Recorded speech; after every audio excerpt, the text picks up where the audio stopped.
ഇന്ത്യയിലെ ഒരു ഗ്രാമത്തിൽ നിന്നും കുറച്ച് തൊഴിലാളികൾ സംഘടിതമായി പുറത്തിറങ്ങി. 1857 മെയ് 10 മീററ്റിൽ നിന്നും ബ്രിട്ടീഷുകാരനെതിരെയും ഈസ്റ്റ് ഇന്ത്യ കമ്പനിക്കെതിരെയുമായി ഒരു സമരം പൊട്ടിപ്പുറപ്പെടുന്നു. പതിയെ ഇന്ത്യയുടെ എല്ലാ മുക്കിലേക്കും മൂലയിലേക്കും ആ സമരം വ്യാപിക്കുന്നു. സമരക്കാർക്ക് മുമ്പിൽ ബ്രിട്ടീഷുകാരനോട് പറയാൻ ഒരാവശ്യം മാത്രമാണ് ഉണ്ടായിരുന്നത്: നിങ്ങൾ ഇന്ത്യ വിട്ടു പോവണം. ഇത് ഞങ്ങളുടെ മണ്ണാണ്. ഞങ്ങളുടെ ജന്മഭൂമിയിൽ ഞങ്ങൾക്ക് സ്വാതന്ത്ര്യത്തോടെ ആരെയും ഭയപ്പെടാതെ ജീവിക്കണം.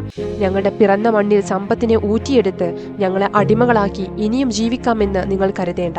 ഞങ്ങളുടെ മണ്ണിൽ ഞങ്ങൾക്ക് അന്തസ്സായി ജീവിച്ചു മരിക്കണം തുടങ്ങിയതായിരുന്നു സമരക്കാരുടെ ആവശ്യം.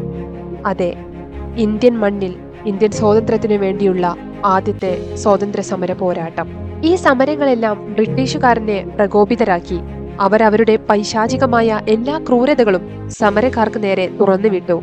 എന്നാൽ ഇന്ത്യൻ ജനത ഒരു സന്ധിയില്ല സമരത്തിനു തന്നെ ഇറങ്ങി പുറപ്പെട്ടതായിരുന്നു. ഒന്നുകിൽ സ്വാതന്ത്ര്യം, അല്ലെങ്കിൽ മരണം. ഇതായിരുന്നു അവരുടെ മുദ്രാവാക്യം. 5 വയസ്സുകാരൻ മുതൽ 90 വയസ്സുകാരൻ വരെ ഈ സമരത്തിൽ പങ്കെടുത്തു. അത് വെറുമൊരു സമരമായിരുന്നില്ല.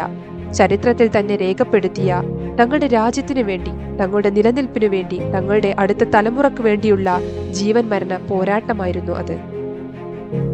പലതരത്തിലും സമരക്കാരെ തങ്ങളുടെ വരുതിയിലാക്കാൻ വെള്ളക്കാരൻ കിണഞ്ഞു ശ്രമിച്ചു. എന്നാൽ അതിനൊന്നും വഴങ്ങുന്നവരായിരുന്നില്ല ഇന്ത്യൻ ജനത.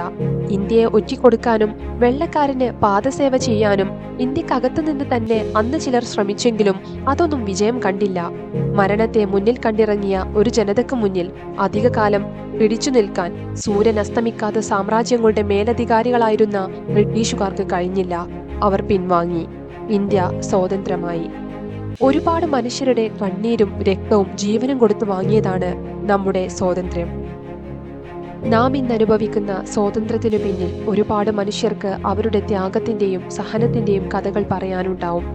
ഇന്ന് 2025 പോലും പിറന്ന നാടിന്റെ സ്വാതന്ത്ര്യത്തിനു വേണ്ടി ക്രൂരമായി വേട്ടയാടപ്പെടുന്ന മനുഷ്യരെ നമുക്കറിയാം. സാമ്രാജ്യത്വ ശക്തികളുടെ ഇരകളാക്കപ്പെട്ട ഫലസ്തീനികൾ. പിറന്ന നാടിനു വേണ്ടി മരിക്കാൻ പോലും മടിയില്ലാത്ത ചെറിയ കുട്ടികളെപ്പോലും ലോകം കൺമുന്നിൽ ഫലസ്തീനിൽ കാണുന്നു. ഇന്ത്യ സ്വതന്ത്രമായതുപോലെ തന്നെ ഫലസ്തീനും സ്വതന്ത്രമാവുമെന്നതിൽ യാതൊരുവിധ സംശയവും വേണ്ട. നമ്മുടെ സ്വാതന്ത്ര്യത്തിനു വേണ്ടി നമ്മുടെ പൂർവികർ അനുഭവിച്ച യാതനകളാണ് ഇന്ന് ഫലസ്തീനികൾ അനുഭവിച്ചുകൊണ്ടിരിക്കുന്നത്. അവരുടെ സ്വാതന്ത്ര്യ സമര പോരാട്ടത്തിൽ അവരുടെ കൂടെ നിൽക്കുക എന്നത് നമ്മുടെ കൂടി കടമയാണ്. സാമ്രാജ്യത്വ ശക്തികൾ നശിക്കട്ടെ. ലോകം സമാധാനത്തിന്റെ പുലരികൾ ആസ്വദിക്കട്ടെ. ഇന്ത്യൻ സ്വാതന്ത്ര്യ സമര സേനാനികളെ സ്മരിച്ചുകൊണ്ട് നിർത്തുന്നു. വീണ്ടും കാണാം.